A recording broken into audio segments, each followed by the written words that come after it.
Welcome to Australian Hunger. I'm your host Ben, and on this episode I've got an interview with Alithia for their album The Moon Has Fallen. Really cool band. I've seen them a couple of times and it's just a really interesting experience. Something I don't think you can necessarily say for all the bands you can see, as much as we may like actually seeing them. So they're a local band, actually going on a tour to Europe. Really exciting. You know, I think that's the experience as a band you really want to have. Maybe also to go to North America as well. So on the weekend I went to see Bear The Mammoth. I interviewed them a little while back about their new album, and I got to see their Melbourne launch show. Really exciting stuff. They had some other cool bands, including a band called Liege, which if they ever reply to my email, maybe I might interview them, but that's another issue. And I took a friend who's not necessarily a fan of that type of music.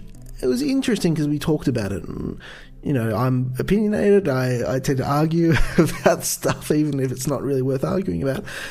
But their perspective on it was that it's not as good a live experience if the band is not singing and to a certain extent not talking to the audience. If you're not singing, you're not necessarily going to have that kind of person who talks to the audience a lot. It just kind of works like that. And the post-rock bands, similar kind of instrumental bands, they tend to keep to themselves a bit on stage. They don't like to band with the crowd. They might say, oh, this is the last song, or hey, we're Bear The Mammoth, all that kind of stuff. But not a great deal of crowd interaction. And it was interesting to me because I have a completely different perspective on it. I couldn't care less if the band talks to me. If it's a support band, it's always good to know who the hell they are, because sometimes you're not entirely sure. But for the main band, like, as long as they say, hey, thanks for coming out, you know, I'm happy. It's what really matters is the show they play. But my friend has a completely different perspective. Like, it's really important for them to have audience engagement, the way they see it. And it's kind of fascinating because I do ask a lot of bands, like, hey, when you're doing a show, what are you trying to do? And there is a big split between bands. Some will say, oh, you know, we're doing our thing, we're trying to have a good time. And then there will be other bands that really want a particular response from the audience. And now that isn't necessarily to say that they want to engage the audience in that sort of way that my friend is talking about, but it is definitely something that is worth thinking about. What are you trying to do? I don't think you should necessarily say, oh, we have to engage the audience, we have to have a banter with them, we have to chat, and we have to be some sort of charismatic frontman. That's not every band can be like that, because they just aren't. You know, a lot of bands don't have a charismatic frontman. A lot of bands just don't want to have a charismatic frontman. But I think it is interesting and worthwhile to give a lot of thought about, hey, like, what do you actually want to do? A question that John answers in the interview that I have. So, as I mentioned, The Moon Has Fallen, really good album. It's getting a lot of praise. I think a bunch of people are saying that it's going to be one of the top albums for the year, and I tend to agree. It's a really great album. So here is Alithia. The tracks I play during it are Diamonds up first, then I play The Knife in the middle, and at the end I have The Sun. So without further ado, Alithia.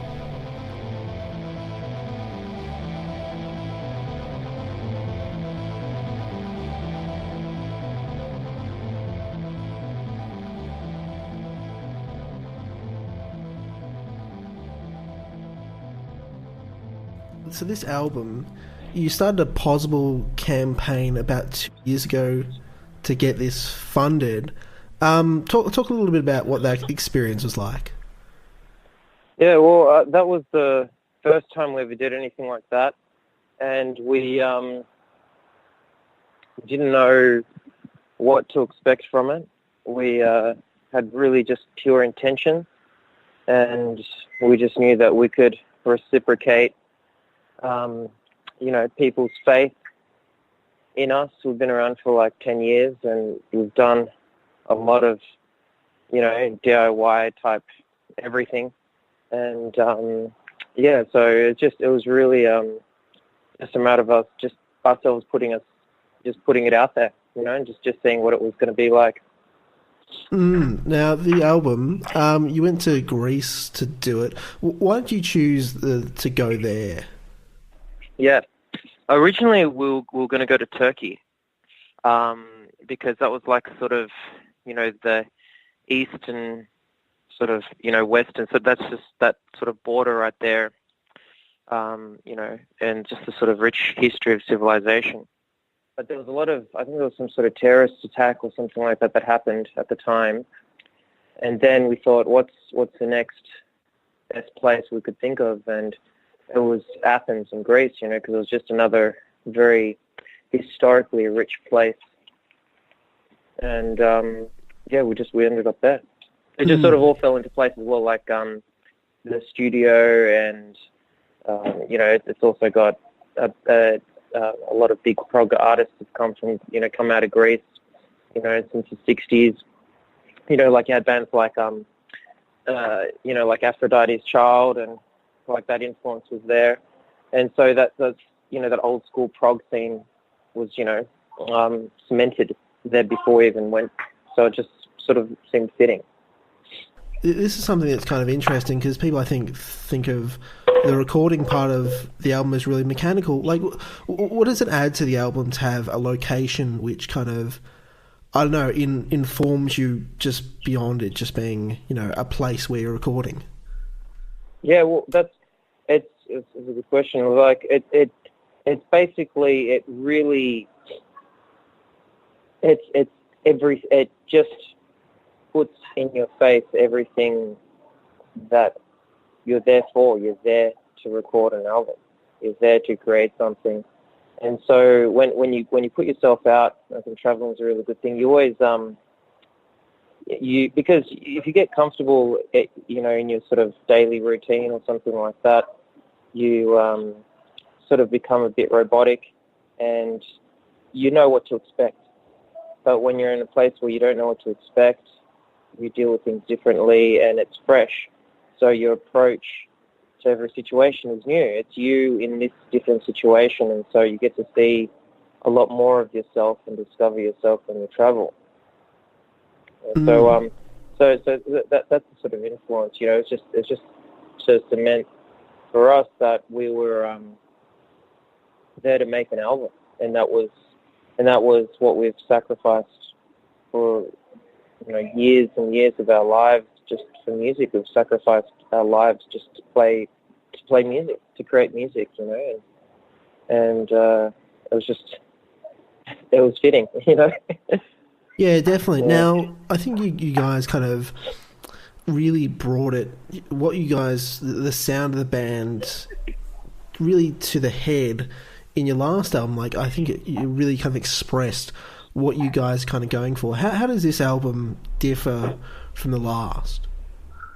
Well, the last album, I think, was a perfect sum up of what we were going through at that time, and it's its own album. We weren't trying to do a better album or anything like that. That album stands alone as its own entity, like it's its own being, and this album stands alone as its own being. So, we were different people when we did that album and had different experiences in that album, and we did that one in Hungary, in Budapest, and we were over there for a few months doing it, so we had a lot more time. And this one, different people again, in the sense of, experience from then, and doing it in Greece, over a couple of weeks. So we're really pressed for time, and we're just banging it out there. I think Jeffrey and Ewan are new to the band since that album. Is that correct? Well, Jeffrey wrote and played with us. He recorded the first time with us on that album. And it was sort of the same scenario with Jeffrey, because we did The Edge of Time, and then Jeffrey joined after we'd completed that album. Then he came into the band, and so Ewan, he joined after the album was complete, so he came after we wrote it and recorded it. Then he joined because I got really severely sick last year and I couldn't go on tour, and then he jumped in and did the tour, and then had a really good chemistry with the band, and they felt that connection to make him part of the band. So he's now a new member. So we haven't written anything with him yet. I know it's kind of difficult to talk about your music because it's so varied and so primal in a kind of way. But like one thing that really interests me is I've seen you guys a couple of times live. Really amazing show, really energetic.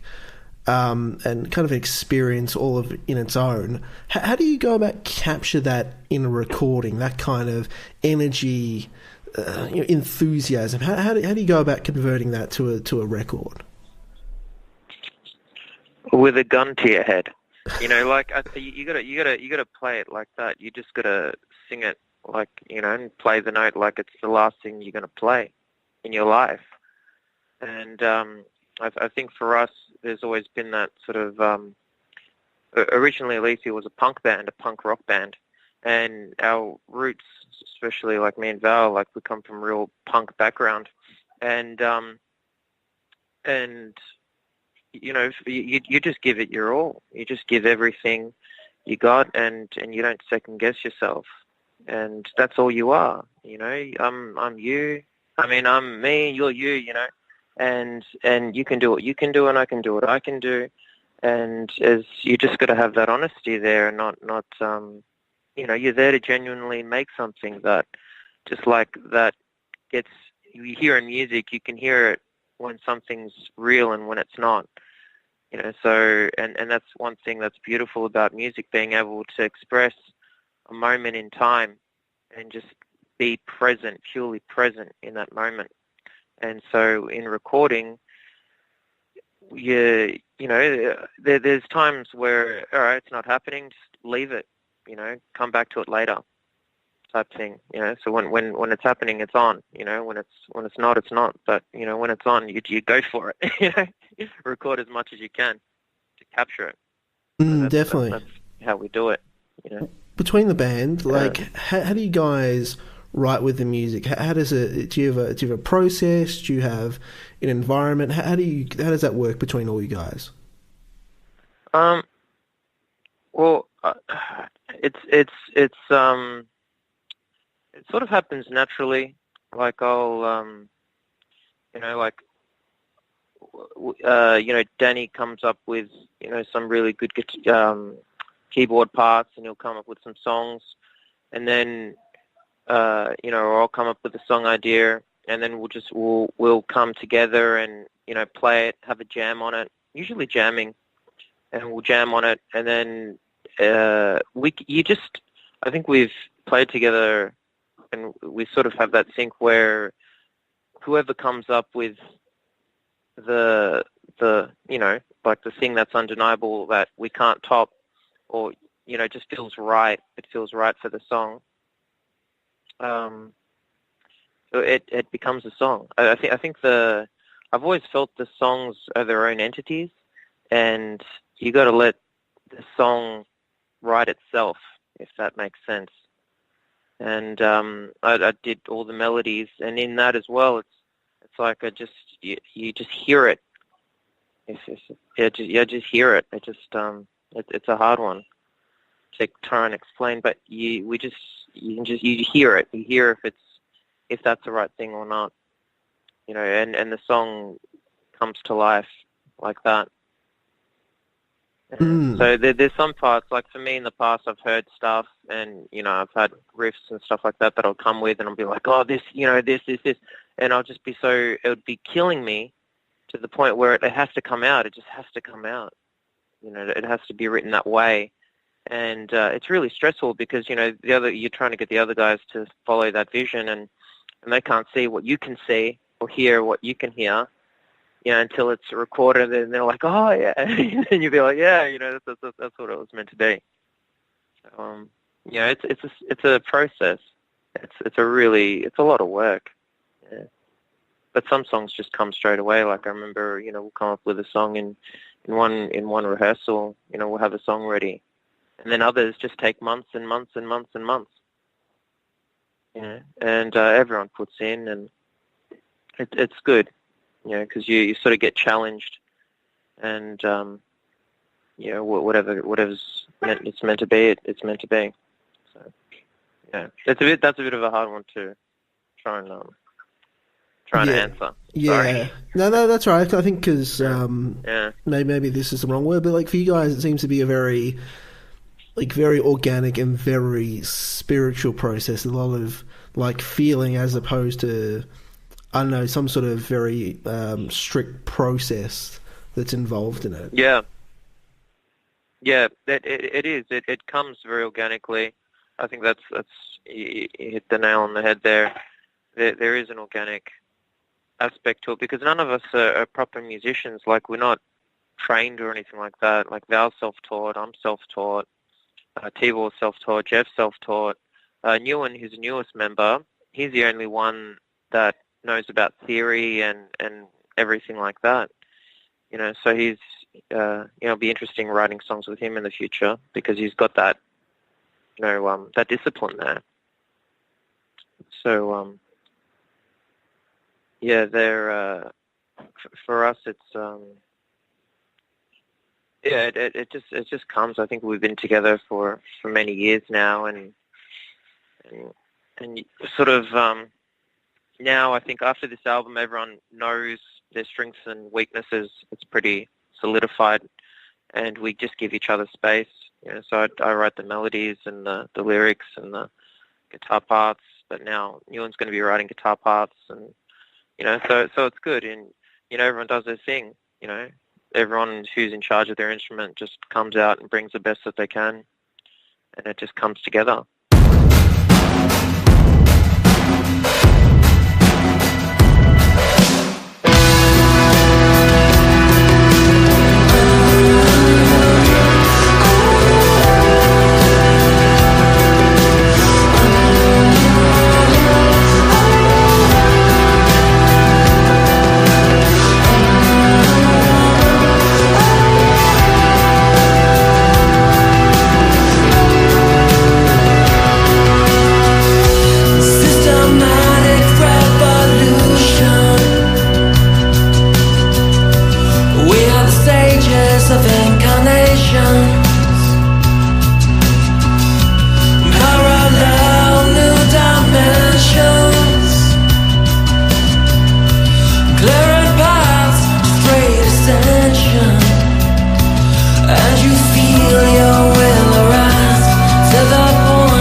Because you guys have been together for a little while, like most of you, pretty tight. Like, I see you guys on stage, and you guys kind of like feel like a really cohesive unit, even though you were all going crazy and doing like weird stuff.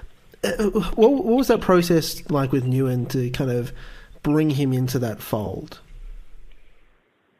Yeah, well, I think it's still taking time. I think Nguyen, he's very open to growing as a musician and not sort of sticking to the norm and just opening up to new ideas and how to approach music. So we're just finding that now, and on this tour, I think it'll be another experience again.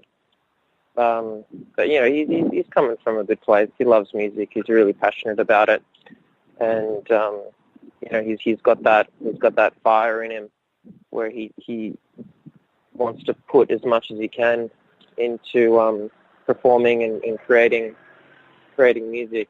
It's a special thing. I think it's amazing. To go and see a band, and the audience and the band have a connection there.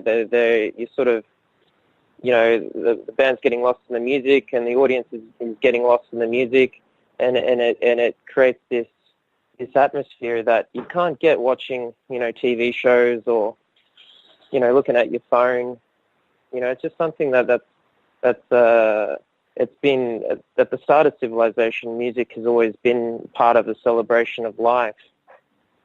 So he's receptive to that, and coming into the music with that intention to celebrate with us. And we're a brotherhood. Like we're trying to create a community within music, and that's what music is about, creating a community.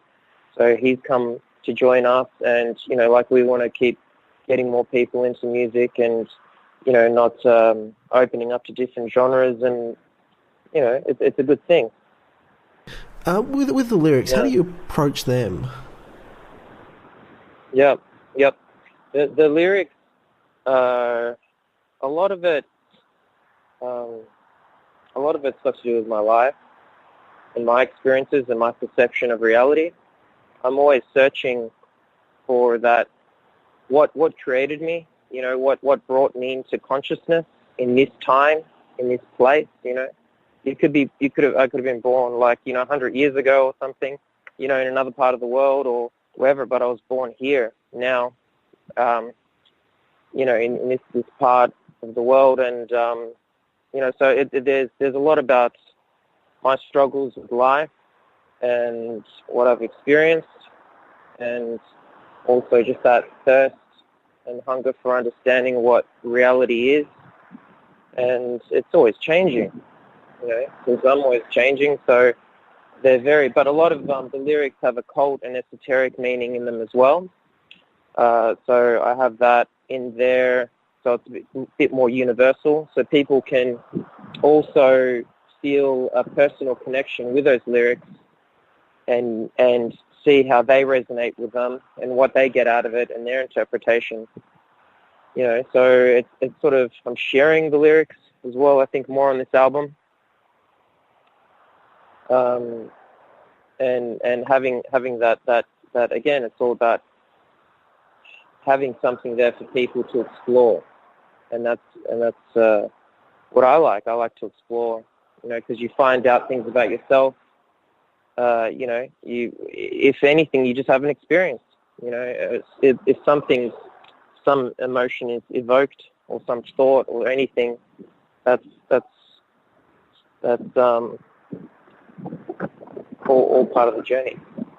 One thing I really like about your lyrics is there'll be certain parts of it which repeat, emphasize in different ways. What attracts you to that kind of approach to singing?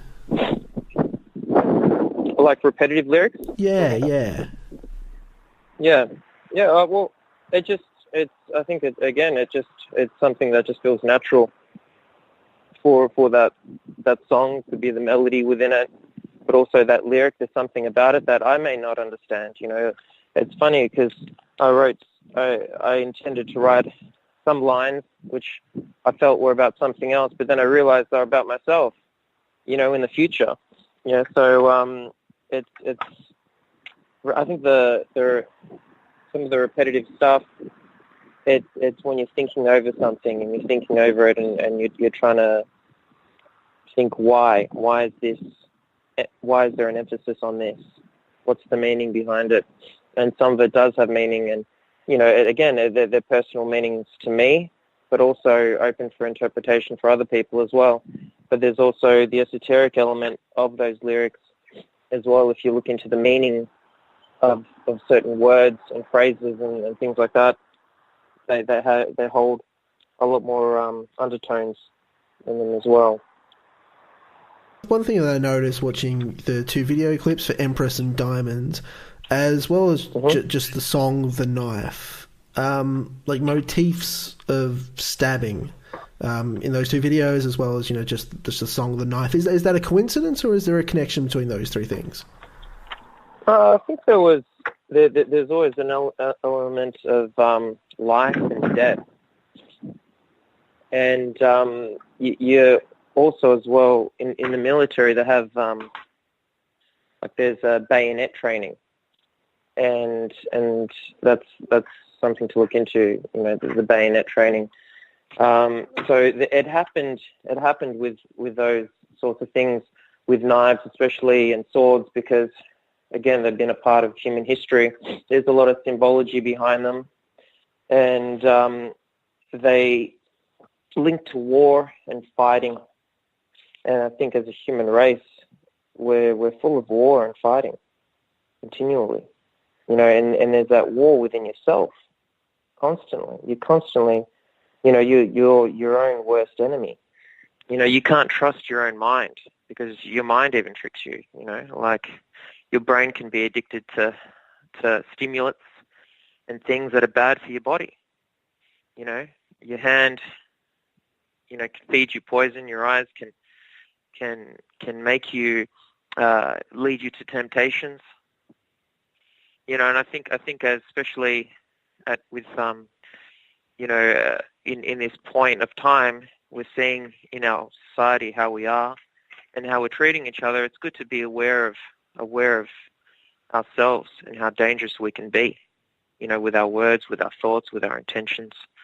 So I think they just it just happened. I don't know, knives just ended up coming around at the time of those clips, and when we were doing those video clips, they were very spontaneous.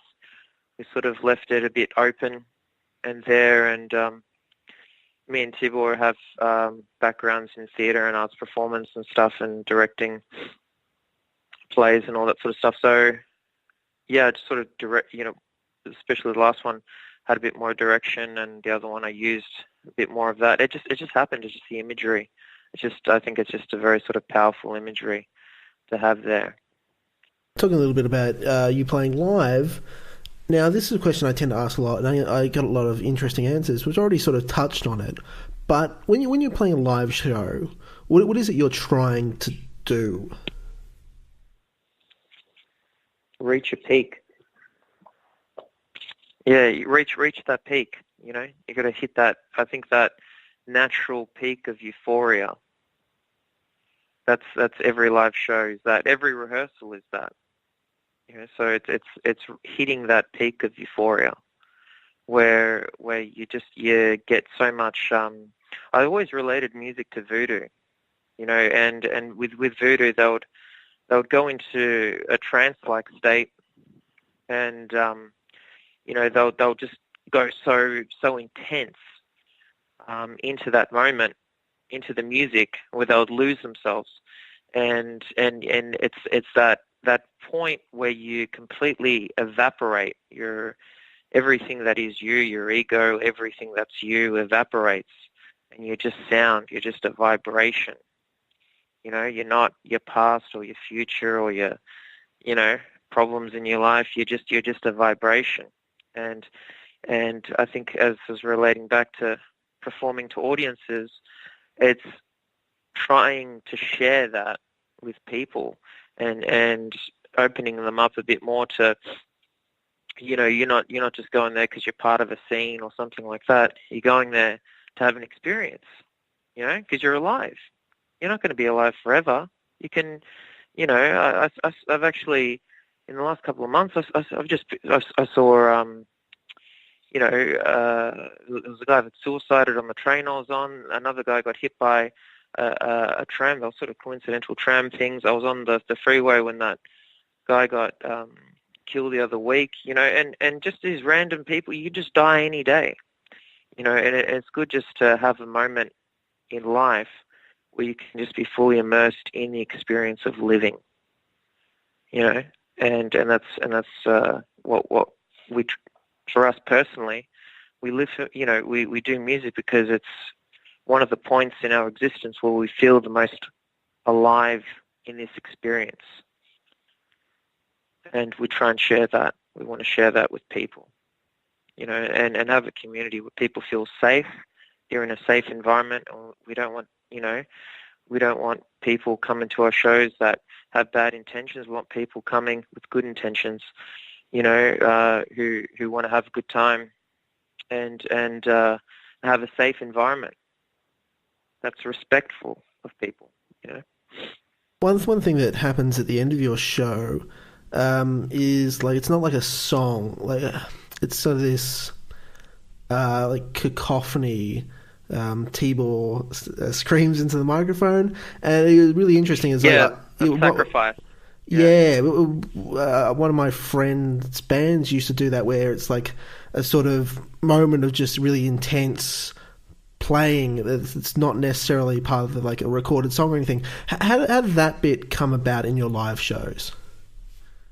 Yeah, well, it's sort of funny because it's sort of like a ritual.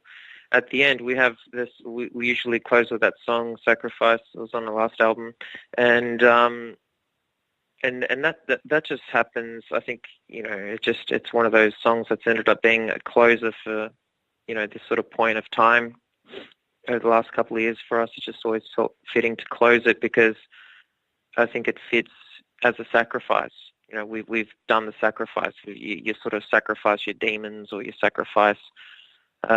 You know, that aspect of yourself, you know, you've given a part of yourself for that ceremony of playing music, you know. So I think it's sort of just, it's that free, you know, off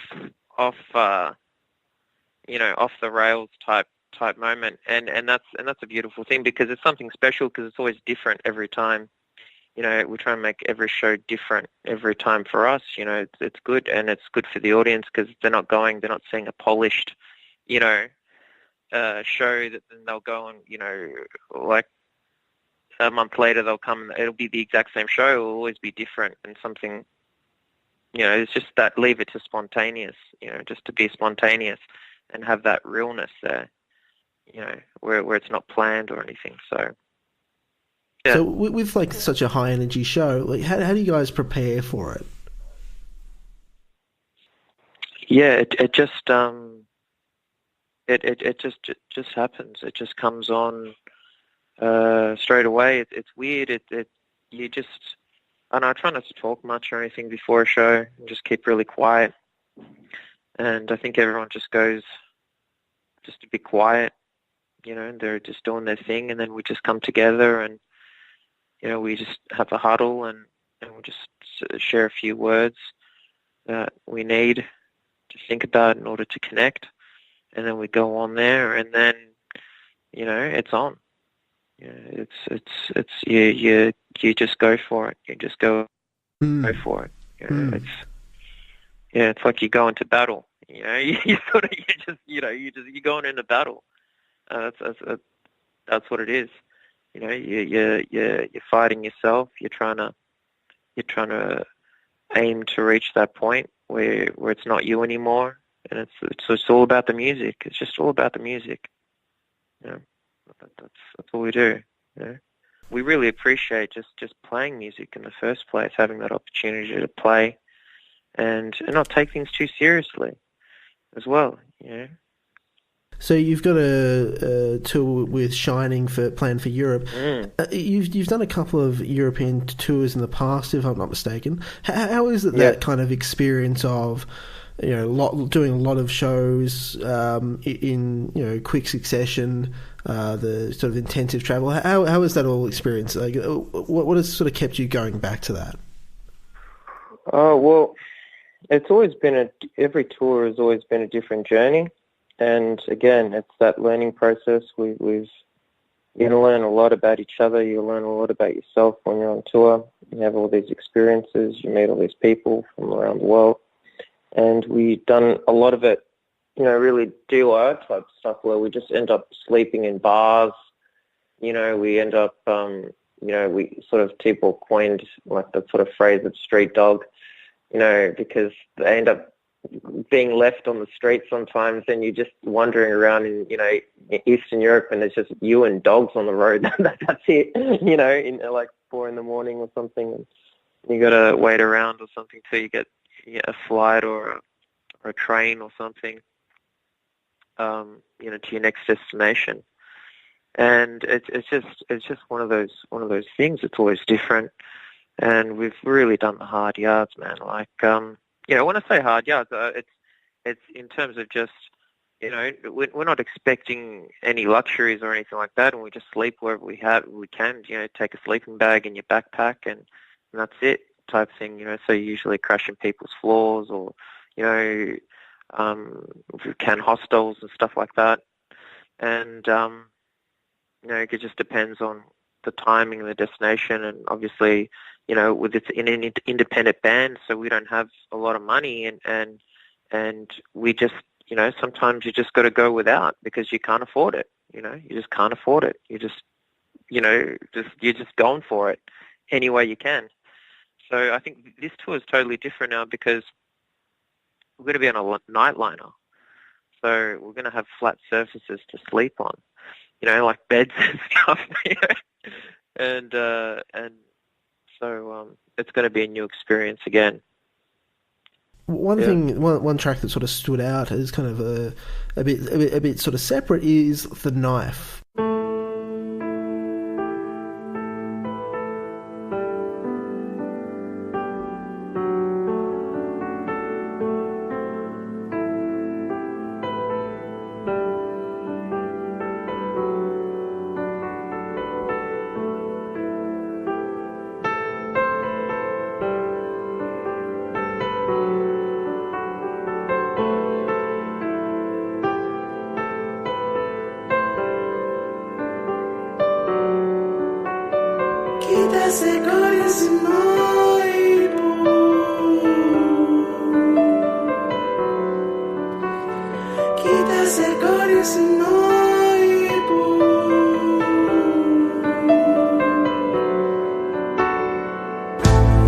Where do you run now?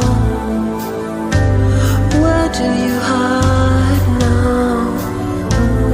Where do you run now?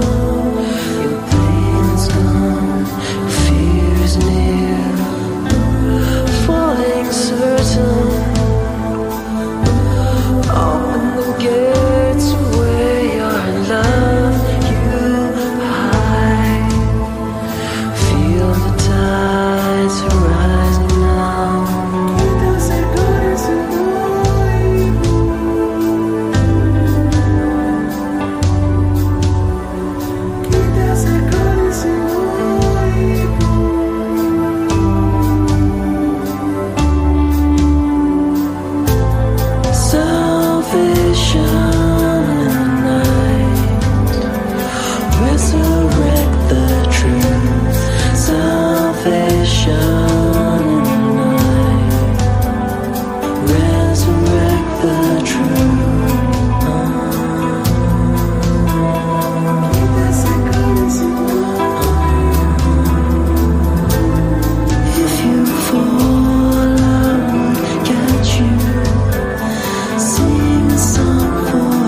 mentioned the knife before.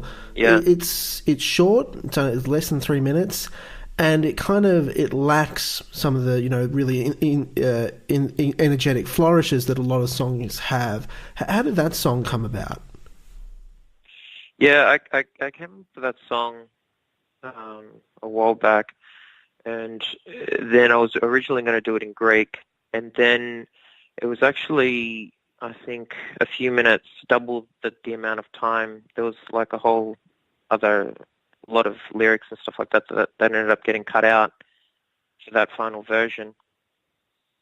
So it just became like a lot of songs, and then I got really sick, and then I ended up coming back, and I freestyled the first couple of verses of that when I got back in, because I thought I'd never play music again. And yeah, I felt it just really captured moments there, and I just did all of the guitars and the vocals on there, and it's something about it. I think it's nice. I like songs like that. I like to hear songs like that, and it was just ended up being on there. It's just something. It was just that moment of just stepping back, and just exploring that space, because you can't always be one energy all the time. It just gets boring. You miss out. You stop yourself from missing out on your experiences. So I think if you listen, a lot of the other songs in our back catalogue, they're all different in a way. They got that sort of style. But yeah, it was just a moment in time where we had that feeling. It's just got that real chilled vibe. A couple of questions about you. You mentioned earlier that you're self-taught at guitar. How did you go about learning guitar on your own? Yeah. Well, as I said, I originally started Alithia as a punk band, and I like grunge a lot as well, and new wave. And I always thought, I just wanted to learn like 3 chords and that's it, and just do it like, and just play like that.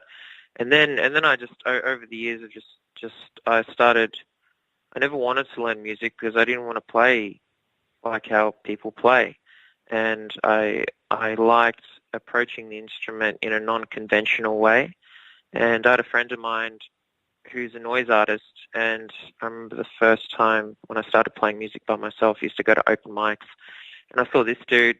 He was like, had this old torch guitar, and it was completely out of tune, and he had like, I think, a distortion pedal or something, and he had a screwdriver, and he was just like making these crazy sounds with his guitar and a screwdriver, and it freaked me out, and I thought, fuck, yeah, this is crazy, and he sort of had that idea of, you get a note or whatever like that, and you just completely, F it up, he would say, and just change it and warp it.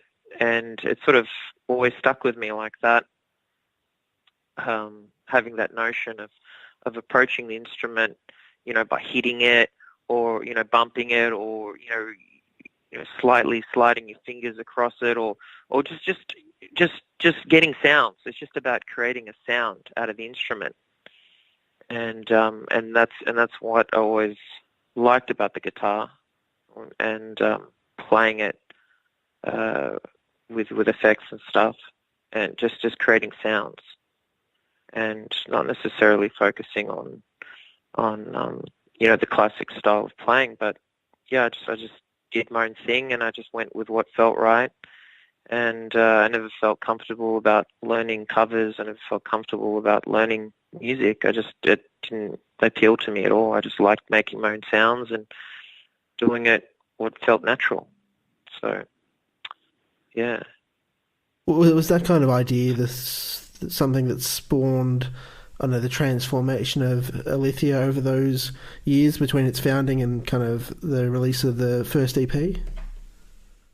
Yeah. Well, I remember I saw this band, Liars, and I remember they had a synth player, in there as well. Like they were playing synths, and they were playing this like punk sort of style music, but with synth in it. And that really inspired me, and it sort of broke the boundaries for me. And I thought, yep, that's the direction to go in. And it just made a lot of sense to sort of have those elements of synth and music, because again they're things that free you up. For me it freed up the style a lot, and it's just what I gravitated towards, what I wanted to hear in music.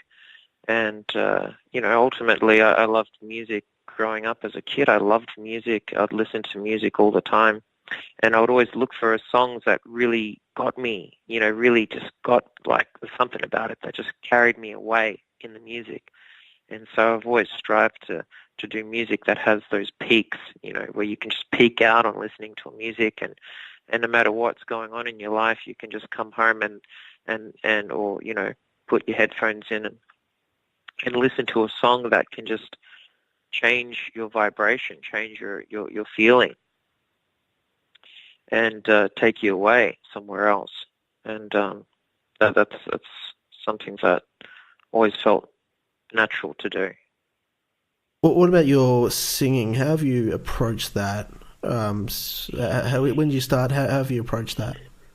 Yeah, well, it's funny because when I started playing music and that, everyone used to put me down all the time. All the time, they always used to put me down. Even like my old man, he told me just quit. He's really an amazing musician, and I had a lot of people around me.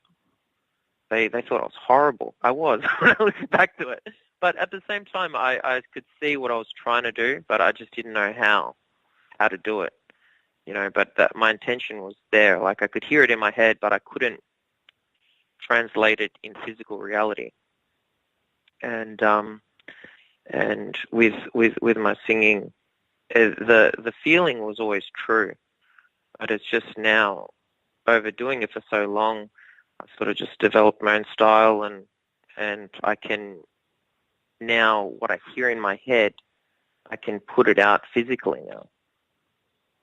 So yeah, but I used to get told all the time I was really terrible. I should not play music. That's really funny, because you've been posting some of the reviews on Facebook, and I've seen some others saying that it's probably one of the best albums of the year. So it's funny how things turn out. Yeah, it is. I thought it was really funny, but yeah, I remember far out. Yeah, those. If I listen to people, that album or this band, wouldn't be doing it now. Wouldn't have existed. So, but yeah, I just had that drive. I always had that drive. Someone was always telling me to do it, always doing it. Someone was always pushing me, and it just made me like want to try harder. It really sort of fired me up a lot. Not that I wanted to prove people wrong, but just that I just felt like there was a really strong conviction there to do the music. Yeah, just keep it about the music. Last question. You're obviously playing in Europe in November. Do you have any Australian shows planned for any time after that? Yep. There's definitely a tour that's going to be coming out. That's going to be an Australian tour. I don't know how much I can talk about it, but we definitely like to tour. And, we really want to share this album with as many people as we can, and just get people turned on to listening to different music, because I think there's a lot of bands who sort of feel that they have to go into a genre or, and a style and then they have to write songs so they can fit into a certain scene or whatever like that. And there's a lot of bands that I think ideally want to just be free and experimental, and that's where prog, we fall in the prog category. That's the only place that they end up being in. So, I'm always wishing that when we play, other people feel more free to express themselves, and that people feel more open to listening to music that they don't hear in I'm getting off the point there, but yeah, so I think next year we'll be touring.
If you ever be the one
That was The Sun by Alithia from their new album, The Moon Has Fallen, released just last week. And during the interview, we also heard The Knife during the middle, and Diamond's First Up. So before I finish this episode, I want to give a recommendation for an album you should check out. It's by a band called Kriegsmaschine, a Polish band, their album Apocalypticists. And before you say no, Apocalypticists is a word. It refers specifically to people who believe in an apocalyptic worldview. That's kind of used in a more traditional sense, where religious people believe they have an apocalypsis, or a revelation, and generally about, it could theoretically be about various things, but often it tends to be about how God is going to render his judgment on the world, how he's going to make this world, which appears so wrong, how he's going to make it right. You might actually hear the term if you look into historical Jesus study. One of the perspectives on who the historical Jesus was is that he was an apocalypticist. But I'm getting way off track. So Kriegsmaschine, really, really cool band, because they're kind of playing this interesting form of black metal where, it has dissonance, it has, heaviness, all that stuff. But, really appropriate given the band I just interviewed, it has a real tribal feel. The drumming in particular, it has a real tribal feel. I wouldn't say it's groove, it has a groove as such, but I did feel, especially listening to the first track, Residual Blight, like I got a real deja vu for Sepultura Roots, that album, where it's combining extreme forms of metal with a kind of tribal attitude. Now, I'm not sure what, as a Polish band, they're drawing on, but there's definitely that feel to it. So check it out. Really, really cool album. I'm going to come back later this week with an interview with The Ocean. I chatted to them about their new album, which is going to be released on Friday. So thanks to John from Alithia for chatting to me. Thanks for listening, and I hope you join me again soon.